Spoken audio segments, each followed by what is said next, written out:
Hey, what's going on, guys? It is Tyler from House of Cards TCG, and today I'm bringing you a very special, a ban list prediction video. This is my personal ban list. As you know, I do a lot of competitive play online and in tournaments, and it's just my personal opinion, what I think, and I think that you'd be pretty interested. So here's the cards that we're going to talk about, and I'm going to give them their ranking and let you know what I think and the reasons why. But first, just want to say thank you for all the support that we've been getting. I am doing a free giveaway right now, right here, giving away 5 Nibirus. I think my goal is New Year's Day to actually have this video out and do a YouTube live stream where I'm going to be giving away these videos or these nibs. So make sure to go in. All you got to do, watch the video, comment, like, and subscribe to the channel, and you will be entered to win a free nib.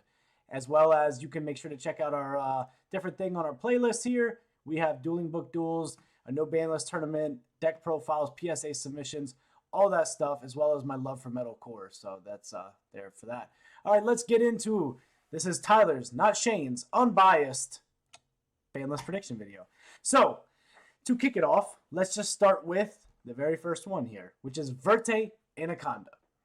Now, I'm going to do something real quick. I'm going to slide Fusion Destiny over because these kind of go hand in hand.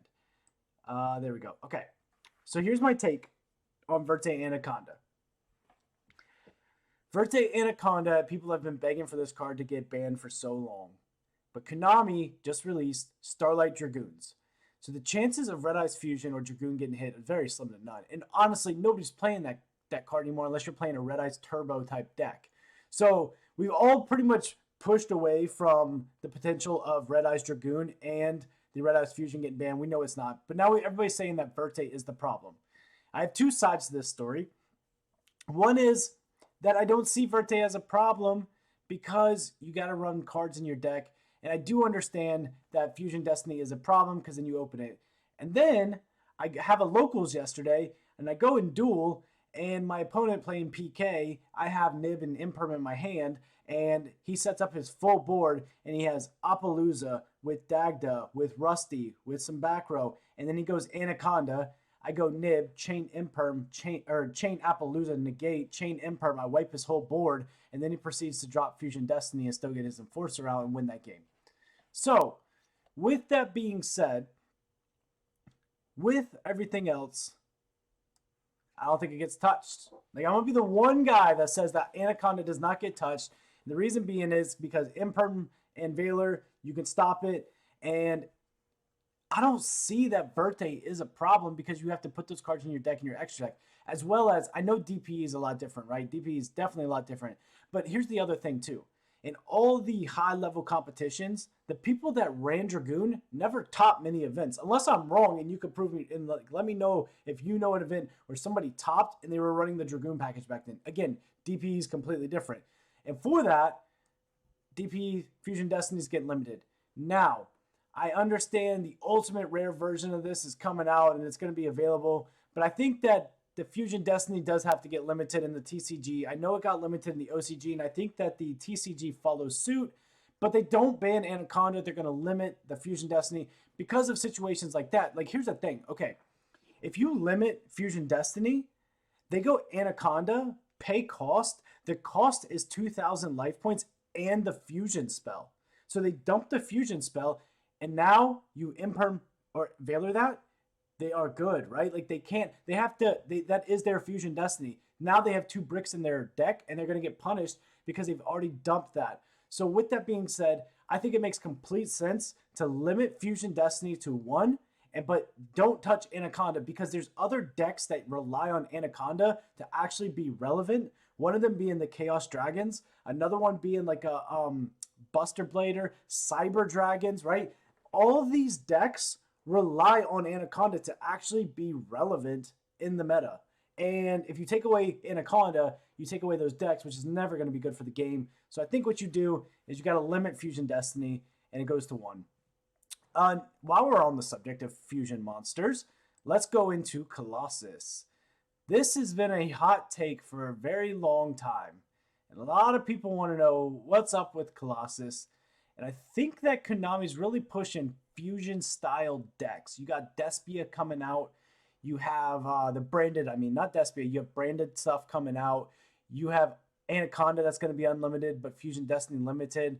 And so for that reason, Colossus, you're finally getting limited. Finally, it's your time. So I think that Colossus goes to limited to 1, and it's actually going to be proved to be useful in the card game because when opponents, people can add cards to their deck to hand, it's pretty good. And limiting the Fusion Destiny and putting the Colossus in there at 1, I think this is going to be really good for us. Now, here is another hot take, okay? We have the Dagda Scythe problem here. Okay, here's what I'm going to say about that. And again, this is my ban list says that Fusion Destiny gets limited to 1. So since Fusion Destiny gets limited to 1, it's not going to be as easy to access the Scythe, right? And to be able to pop it and to do other things. So for that reason, Scythe stays unlimited. I don't see them banning Scythe. I think Scythe stays unlimited. However, I think what they will do is they will eliminate the card that enables the Scythe to be searched at 1. If you get rid of Dagda, you have to run 3 Scythe essentially in your deck or have to open it at 1. And it's going to make it really hard to actually be able to play that, as well as having a limited Phoenix Enforcer. I think you ban Dagda, but you unlimit the Scythe. Because, let's be honest, nobody's playing Dagda, but the only reason why they're playing Dagda is because of Scythe. Like, that's it, right? So, if you want to run 3 Scythe in your deck, just so you can make sure you have it, go for it. No problem, right? Because Scythe is a problem, but Scythe's not a problem if you don't have Dagda. So for that reason, I think that the Dagda gets banned on that one. Let's go towards a little bit of maybe some Magical Meltdown Nadir Servant. Let's talk about this deck for a little bit. And we got the Winda in here too, okay? Now, Invoked kind of had a little bit of a peak. There's still a really good deck. DPE is definitely going to enable that deck. But again, with you limiting Fusion Destiny, it's actually going to be essentially better for Invoked because you're not running 3 Fusion Destiny. And I'll be honest with you, I don't know if they are running 3 or not. I'm pretty sure they are. But with the Invoked Shaddoll Dogmatika deck, here's what I see. I think is going to happen, okay? Winda is a problem, but Winda is not impossible to out when you have cards like Chalice, Droplet, Dark Ruler, Imperm, I don't know, all these cards that can literally stop the Colossus. The same cards that stop Colossus also can stop Winda. So it's not like Invoked Shaddoll is like running around the meta like Drytron was last format where they were just crushing every single deck. So it's really fair. If anything, you can limit Winda so they can't get a second one out. But I think Winda stays unlimited. It's just not really like that big of a problem where I feel like they're going to do anything about it. Because Winda does stop you, but again, all you got to do is stop a Shaddoll monster from going to the grave. Like, I know it sounds ridiculous, right? But stop Maximus, you stop Winda. Stop Nadir Servant, I guess, maybe sometimes, right? So Winda, I think definitely stays unlimited. And there's also other outs too, like Schism. You just hit Schism before it can resolve, and you're fine. With Nadir Servant, I think that Nadir Servant is a fair card and it stays unlimited. I don't see a reason why you would hit this card. Like, yeah, it sucks when you Lancia their invocation, imperm, like when you imperm the Alistair and they still have the invocation, and then you go ahead and Lancia and then they still hit Nadir Servant. But guess what? A lot of decks still can extend through some multiple hand traps. Like, look at Bird Up. Look at all these different things. Even Dragon Link still can play through multiple hand traps. And you have Drytron, which definitely can play through multiple hand traps. Bird, all those cards. So why would you hit Nadir Servant? It's literally the reason why that deck is actually really good. It's because they can follow up with hand traps with Nadir Servant. But also, I do think that Meltdown should get limited to 1. Meltdown is just, you play so many ways, and they want to promote Small World too. And I noticed that a lot of the Invoked decks are playing Small World. So if you limit the Meltdown, you're going to enable all the Invoked Shaddoll players to actually play through Small World. And for that reason, I think that Meltdown gets limited to 1, as well as it is a pretty unfair card, let's be honest with you. So I don't think that Winda and I don't think Nadir Servant needs to be hit, but I do think that Meltdown goes to 1. And I think it's going to make that deck really good. and still really competitive where it's at, especially as it splashes other fusions. Because like I said, Konami is pushing fusion, especially with Branded coming out. So I definitely think that Meltdown to 1 would be really good. I'm just gonna go ahead and say, let's say Harp Horror goes to 1, right? There's no reason why that can't. It doesn't make the deck unfair. So let's make Orcust relevant and let's bring Harp Horror back to 1. And then a couple other hot takes here, which is Torn Scales. So as you know, Torn Scales was limited. This is not my guess here. This is something else. But Torn Scales was limited in the OCG.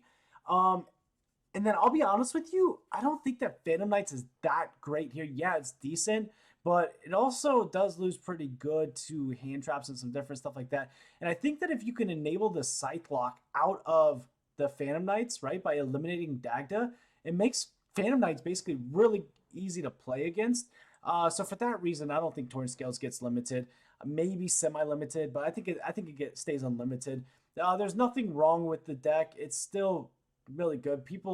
You can still play through with 1 Torn Scale anyway, and the Torn Scale is nice, and people are cutting tour guides. So limiting it to 1, I don't think that does a lot, but I think if you eliminate the access to Scythe, the Scythe package, I think that'll do really good. And also eliminate the 3 Fusion Destinies from the deck, because let's be honest, when they have the 3 Fusion Destinies and the easy access to the Dagda and have multiple pops for the Scythe, that's what makes this deck unfair. Now, if they want to run 3 Scythe, go for it. You guys run three Scythe and brick in your hands. But so I think limiting Fusion Destiny, banning Dagda, and that keeps the Phantom Knights in check and leaves them unlimited with that. So Protos is an interesting card, right? Because Protos is just a Sword Soul, but Sword Soul is such a new deck that it's almost weird to be already talking about Protos. I think that is just because people haven't figured this deck out. The problem with Protos is when they go to activate this card, they usually have a follow-up, which is a Baron. So even like your Imperm, your Nibs, your all that stuff, you get negated by Baron. And so Protos is a tough one. I'm gonna be honest with you. I don't see it happening.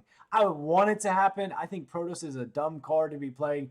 I don't see Protos getting banned. I think it stays where it's at, and Sword Soul keeps on doing their thing. Imperial Order. There's not much to say about this. 100% gets banned. Everybody's calling for it. It needs to happen. This is a win con. Imperial Order, is time for this card to go. I hate this card. I'm a Dragon Link player. It needs to go. And then let's talk about the old E-Telly. E-Telly getting unlimited. Here's why. See this card right here? This card, Liberomancer Geek Boy, is coming out. Konami's pushing it hard. It is a Psychic. It is a level 3. It is going to be useful. It's going to be helpful with a new archetype. So, for that reason, E-Telly coming to 3, and they tried it. They put it at semi-limited, and now I think it actually comes back to 3. This one, Harpy's Featherstorm. A lot of people want this banned for the bird up. I'm leaving it, and I think it stays. Give you the other reason why is because we're going to talk about Fractal, and we're going to talk about Reciting Starling, or Recital Starling. So Fractal 100% gets limited. I think that Fractal is a really good card, really good extender, and I think it should be limited to 1. It's already searchable by everything in that deck. Nerval, I don't know, and everything else. So you limit Fractal, that's really going to slow this deck down, because you hit like Bird Up, Tri-Brigade, for example, you hit that deck with so many different hand traps, and they still end on the same board. It's actually crazy. I play a lot against Bird Up, and I can't stand that deck. So, as well as Starling, you're going to 1. Recital Starling is a big problem because that's how they get the Draco out. And so if you can limit this to 1, you're going to limit their potential to be able to actually get the Draco out. So I think that Bird Up is still going to be a very viable deck, but you limit their Starling and you limit their Fractal, and it really hurts that deck enough to where that they actually can still play but not completely crush you. And I think that this is a really important card. So Starling and Fractal, I believe, go to 1. Mystic Mine stays unlimited. Let's be honest, everybody hates this card.